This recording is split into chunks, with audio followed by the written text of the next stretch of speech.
নারিকেলের ছোবড়া থেকেই বানানো হচ্ছে মূল্যবান কালো সোনা। শুনতে অবিশ্বাস্য মনে হলেও বাস্তবে যেন এটিই করে দেখিয়েছেন এক আফ্রিকান তরুণ। মেশিন থেকে যে কালো রঙের নরম জিনিসগুলো বের হচ্ছে তাকে কালো সোনা বললেও হয়তো কম বলা হবে।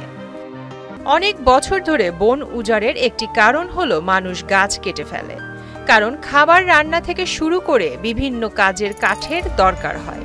কাঠ পুড়িয়ে জ্বালানির ব্যবস্থা করা হয়, কিন্তু পৃথিবীকে ধরে রাখার জন্য গাছের শিকড় অপরিহার্য। ক্রমবর্ধমান তীব্র ঝড়ের সময় গাছ আমাদের রক্ষা করে। বলছিলাম আফ্রিকার আল হাজির কথা। তিনি থাকেন আফ্রিকার সিয়েরা লিওনের একটি অংশে, যেখানে তার বনভূমির 70% হারিয়ে যাচ্ছে। ফলে এই তরুণ উদ্যোগ নেন সিয়েরা লিওনের গাছগুলো বাঁচানোর, এবং তিনি সেটিই করেছেন। তিনি গাছের পরিবর্তে বর্জ্য ব্যবহার করে জ্বালানির ব্যবস্থার জন্য গবেষণা শুরু করেছিলেন। তার নতুন উদ্যোগেই তৈরি হয় নারকেলের খোসা থেকে বিকল্প চারকোল। ফলে গাছ কাটার নির্ভরতা কমে স্থানীয়রা ঝুঁকে পড়ে পরিবেশ বান্ধব জ্বালানির দিকে।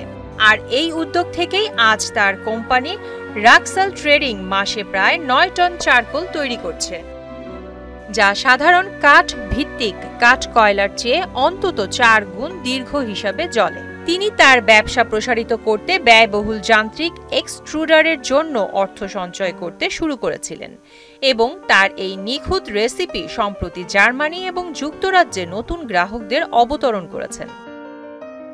সুদবিহীন ব্যাংকিংয়ে আত্মশুদ্ধির পথ এনআরবিসি ব্যাংকের ইসলামিক ব্যাংকিং আল আমিন। তবে ফিলিপাইনের একটি গবেষণা অনুসারে জানা গেছে 1 টন বায়োমাস ব্রিকেট প্রায় 80টি ছোট গাছ সংরক্ষণ করে।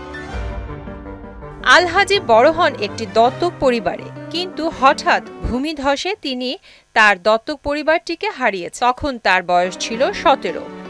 এরপর তিনি জীবন কাটিয়েছেন রাস্তায়, আর সেদিন থেকেই স্বপ্ন দেখেন সে তার নিজের ব্যবসা শুরু করবে। যে কোনোভাবে তাদের পরিত্রাণ পেতে হবে। প্রিয়াঙ্কা নিতু, মোহনা ডিজিটাল।